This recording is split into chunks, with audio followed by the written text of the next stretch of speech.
Magandang araw mga kaibigan. Bigyan natin ng reaction opinion itong video posted by Newswatch Plus. Pahayag ni Senator Alan Peter Cayetano na hindi daw siya mag-attend personal sa SONA, baka manunod na lang. And then nagsuot siya ng black as a sign of protest at may sinabi niyang there is undeclared martial law sa administrasyong ito. Panoorin natin. Lahat. Ako, mas preference ko siguro panoorin na lang sa TV. Baka mas komportable din yung administrasyon that way, and it's my simple way of protesting pati sa paglablak. Unlike in 1986-87 na ramdam talaga na may question of democracy.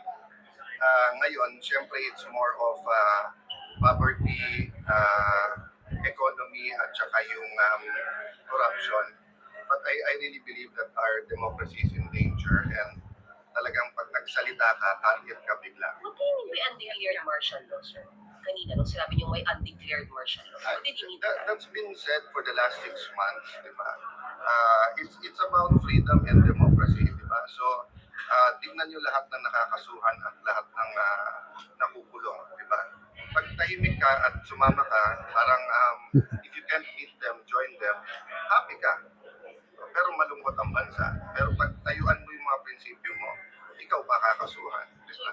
This morning lang, I was meditating on Mike Defensor. No? I don't know his activities. I haven't kept in touch with him. But assuming he donated money, so assuming 50 million yung plunder, na hindi kami naniniwala tama yung interpretation kay Senator Marcoleta. Pero kung nag-donate ka ng 1,000,000, 1,000,000, tapos nakasabay dun sa plunder ka rin, tapos non-bailable. Bantayan niyo yung mga kaso. Pag medyo kumampi, etc., hindi mo sure kung ipa-file o kaya bailable. Pagkakalaban, non-bailable ka agad. You believe there is undeclared martial law, sir? Kung hindi man, we're nearing that. Diba? Kung vlogger ka, nakakampi, wala naman cyber libel, wala namang warrant ka agad. Pagkakalaban ka, nandyan na kaagad. You also ask your editors, your owners of the networks, yung pressures kung meron o wala, kaya kayo makakasagot yan. Pero sa business at sa politika, even sa religious leaders, mga nakakausap ko na nakikita at nararamdaman nila na sana hindi. So one big assurance is paulit-ulit sabihin ng Malacanang na may election sa 2028. Walang tsa-tsa, hindi i-abolish ang Senado. No, and one way to ensure that is yung numbers. To say na 2/3 is really 16. Kasi nagsimula yan sa 12-13 . Diba? Tapos ngayon, first few days sinabi nga 16. But then may mga gumagalaw na questionin na sa Supreme Court. O kaya tingnan natin. O kaya agahan natin yung pag ano nito. No? So, it's dangerous times. So,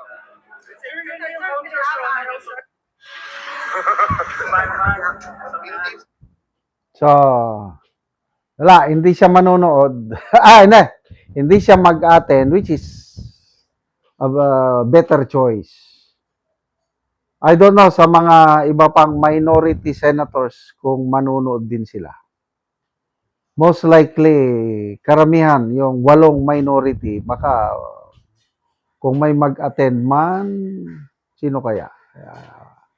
Mga most likely, sina Senator Ligarda, Senator, baka pwede yung mga Bilyar. But itong sina Robin Hood, Padilla, Bongo, magkapatid na Cayetano, Senator Amy, alagay ko hindi yan mag-attend. Ito namang Palasyo, si Auntie Claire, umapila, nanawagan kay BP Sara na kung pwedeng mag-tune in at makinig sa SONA ng Pangulo para ma-updated daw siya kasi lumalabas, hindi alam ni BP Sara ang mga ginagawa ng Marcos administration para sa taong bayan. Ano bang ginagawa? Alam naman natin ang ginagawa. Ano ba? Ayuda! Ayuda. Pagmamalaki. Ano pa? Selective justice. Yan nga. Bakit ang ikinulong Senator Marcoleta at Mike Defensor, yan ba ang pinagmamalaki. Ano bang sasabihin sa SONA? Paksilika na sinasabi makapagbibigay daw ng billions of dollars in investments, kakaroon ng paglago ng ekonomiya, kaya lang, masisira naman ang ating kalikasan dahil magmimina pala sila yan, paksilika. Ano ba? Alam ko na ang mga sasabihin. As usual, yung mga dati niyang SONA, yung mga pagmamayabang. Kaya ngayon, ang meaning ng SONA is speech of no accomplishment. Malala ko tuloy yung sinabi niya na magpapatayo tayo ng 22,000 classrooms. Yung pala, 22 lang ang natapos. Ano pa? Yung mga pangako niya na magpapatayo tayo ng 1 million houses per year or a total of 6 million houses up to 2028. Yung SONA na last year, inamin na after 3 years, 300,000 pa lang ang napapatayong pabahay. Mga ganyang style ng Pangulo. Maalala ko pa yung SONA niya na, I think, second SONA, na palalawigin natin ang internet connection ng ating bansa. I think, last year pala yun. Na magkakaroon daw ng internet connectivity, pinagmalaki niya. Pati laptop ng mga teachers, pinagmalaki niya. Mabibigyan daw. Nasaan ngayon? Wala pa rin daw. So, puros lang, puros pagmamayabang ng Pangulo ang kanyang SONA. Kaya wala na akong ganang manood. Mahiya naman kayo. Dapat mahiya kayo sa puros lang salitang SONA. Wala namang tunay na nangyaring kagandahan, kaginhawaan ng buhay ng ordinaryong isa pang ipagmamayabang. Yung upper middle income class na daw ang Pilipinas. Ibig sabihin, mayaman na daw ang Pilipinas. Sinong yung mayaman? Yung nakatanggap ng maleta.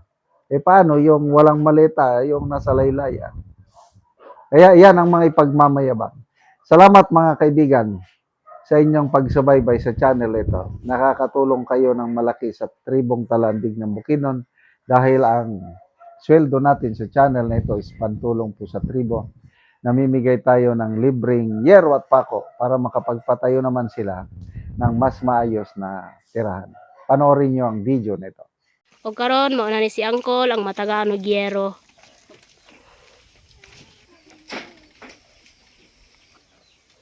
So mo ni ang balay ni Angkol nga kuan lang, kawayan lang tanan, kawayan.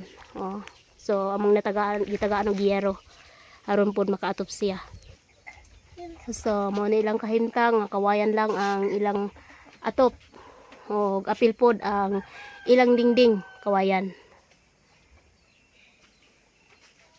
So makita gid nimo nga luoy gid kay sila. So apil pod ang ilang abuhan. So mo nilang ilang abuhan. So kawayan lang pod ang ilang atop. Og karon ko unsa imong masulti nga natagaan kag yero nga nasurvey gid namo ang imong balay. Salamat sa Ginoo nga natagaan kog supply sa kuan. Kung wala ang tabang sin di pag yun ni mailisan. So kawayan lang yun ang imong kuan atop. So magpasalamat ka sa Ginoo kay natagaan kag yero, Kol. Pila na imong edad, Kol? Si Angkol 51 daw iyang edad. So na kay anak, Kol? Pila, Kol, imong anak? Duha. So si Angkol na anak duha. So mo ni ang ilang kahimtang. So dako kay ang pasalamat nga bisan sa ilang layo kaya ang ilaha, so naabtan gihapon sila sa panghatag og sin. So Kol, salamat pud kaayo nga nakaanhimi sa imong balay ug nabisita gyud namo. So unsa ra di imong panginabuhian, Kol? umarag yapon. So manguma lang ka call. So panginabuyan na ang call, mag-uuma lang siya. O sige call, salamat. Salamat.